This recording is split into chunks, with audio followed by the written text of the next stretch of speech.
Watch this story now. There's an Iranian military official warning that any attempts to try and block this Iranian cargo ship bound for Yemen, that it will indeed spark a fire. That's the quote now, spark a fire. John Bolton, former U.S. ambassador to the UN and a Fox News contributor, is live in Des Moines, Iowa today. Mr. Ambassador, good morning to you. We are also hearing that apparently there are reporters on board this Iranian ship, which would seem to suggest that Tehran's getting ready in case somebody tries to stop that ship. What is your impression of that?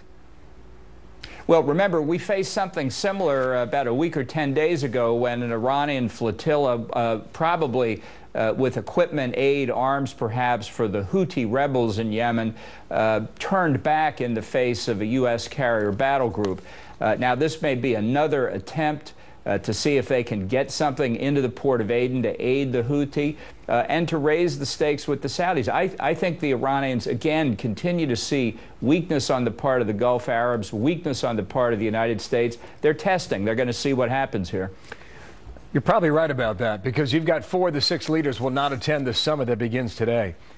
Well, what is it? I know the reporters yesterday were asking the White House press people, is this a snub? And the White House denied it. You know, I agree with the White House. It's not a snub for these 4 monarchs not to show. It's a slap in the face. It's unprecedented, in my experience, for the President of the United States to ask 6 friendly countries to come together to talk about key issues of concern, the Iranian nuclear program, ISIS in Syria, Yemen, and for 4 of them to say, we've got better things to do. It's stunning, and I think the Ayatollahs in Tehran look at this disarray and the coalition opposing them and say, we're going to press ahead. We're going to see what other advantage we can gain here. Up until last Friday, they were going to be there. Then Saudi Arabia pulled out, and then the dominoes fell. What are they concerned about? Well, I think they're principally concerned about the administration's failure in the negotiations with Iran on the nuclear weapons program. They can see, and I think they've seen for some time, that this deal, when it's finally signed, is not going to stop Iran from getting nuclear weapons. This is a rare moment of agreement where key Arab states are 100% in sync with Israel on an issue of critical importance to all of them, and that is that Iran is now on a path to nuclear weapons. I think the Saudis, among others, will now probably already have launched their own efforts to get nuclear weapons.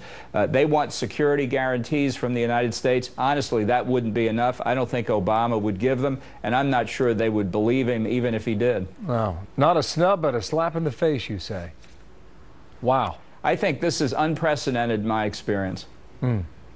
Ben Rhodes said we've exactly the right people at the table, and we're very pleased with those who will attend this 2-day Sure, summit. when the Crown Prince shows up, when the Emir or the King isn't prepared to come. You know, this could have been King Salman of Saudi Arabia's first trip to the United States.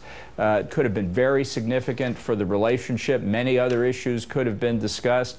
But it's a signal of complete dissatisfaction with the Perm 5+1 negotiations with Iran on the nuclear program. So this is not a... Yeah, but you know these countries rely on the United States for a lot still. It's not as if these relationships are going to be cut off overnight.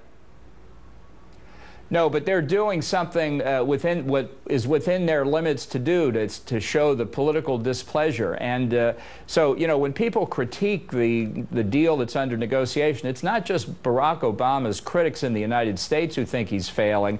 Israel thinks he's failing. Saudi Arabia thinks he's failing. 3 other monarchs facing Iran across the Gulf there, right in the region, think it's failing. I mean, this is as much a condemnation of these negotiations as you can imagine.